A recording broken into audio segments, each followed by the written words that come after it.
સાબરકાંઠામાં લીલાછમ વૃક્ષોની ગેરકાયદેસર કટાઈના આક્ષેપ, વન વિભાગ સામે ઉઠ્યા સવાલો. સાબરકાંઠા જિલ્લામાં લીલાછમ વૃક્ષોના ગેરકાયદેસર છેદનને લઈને ફરી એકવાર ગંભીર આક્ષેપો સામે આવ્યા છે. હિંમતનગર તાલુકાના રાયગઢ વિસ્તાર સહિત વગડી, અડપોદરા, ગાંભોઈ જેવા ગ્રામ્ય વિસ્તારોમાં રાત્રિના સમયે મોટા પાયે લીલાછમ વૃક્ષો કાપી તેની હેરાફેરી થતી હોવાનો સ્થાનિકો દ્વારા આક્ષેપ કરવામાં આવી રહ્યો છે. એક તરફ રાજ્ય સરકાર પર્યાવરણ બચાવવાના દાવા કરી રહી છે, ત્યારે બીજી તરફ સ્થાનિક લોકોના કહેવા મુજબ નિલેશભાઈ ઓડ નામનો શખ્સ રોજ રાત્રે વૃક્ષોનું છેદન કરી ટ્રેક્ટરો મારફતે લાકડાની હેરાફેરી કરી રહ્યો છે. સ્થાનિકોમાં ચર્ચા છે કે ગેરકાયદેસર કટાઈ છતાં વન વિભાગના અધિકારીઓ કાર્યવાહી કરવામાં નિષ્ફળ રહ્યા છે અને સમગ્ર મામલે મૌન સેવી રહ્યા છે. રાયગઢ વિસ્તારમાં રાત્રિના સમયે તપાસ કરવામાં આવે તો રોજના 10થી 12 ટ્રેક્ટર ભરાઈ લાકડાની હેરાફેરી થતી હોવાનું પણ ગ્રામજનો જણાવી રહ્યા છે. આક્ષેપ મુજબ ગાડી નંબર GJ098330 દ્વારા રેકી કરવામાં આવતી હોવાની પણ ચર્ચા છે. સ્થાનિક લોકોનો આરોપ છે કે વન વિભાગની રહમનજર હેઠળ જ ગેરકાયદેસર વૃક્ષ કટાઈ ચાલી રહી છે.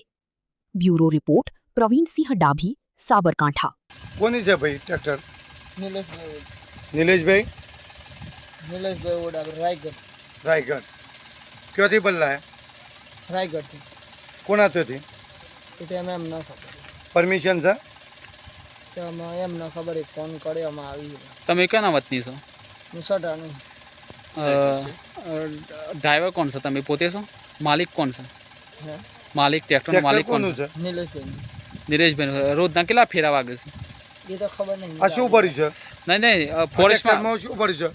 ટ્રોલીમાં અમને બેન આવ્યા તો તે વાત કરી. કયા બેન આવ્યા હતા? એ તો મને ખબર નહીં. એમ લાકડું કરી છે. ફોરેસ્ટમાંથી બેન આવ્યા હતા? કોણ હતા? હા. ફોરેસ્ટમાં શું નામ છે? અંકિતા બેન એવું કોક નામ હતું. અંકિતા બેન. શું વાત શું થઈ? એ વાત થઈ હતી અમને મારે થોડી ઘણી તો થાપ બી મારી હતી કે મને ભેગા થતા. કઈ જગ્યાએ? રાયગઢ.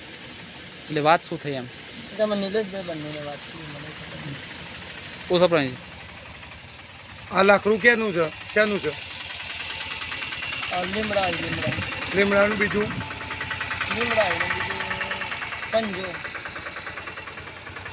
પરમિશન કોને આપી?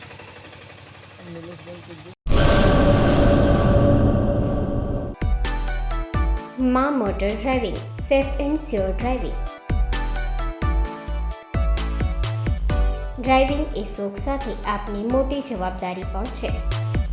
અમારા ઇન્સ્ટ્રક્ટર દ્વારા સચોટ અને સરળ માર્ગદર્શન. આપની રોજની તાલીમની માહિતી મેળવીને શું અધુરાશ છે એના ઉપર પૂરું ફોકસ કરાય છે.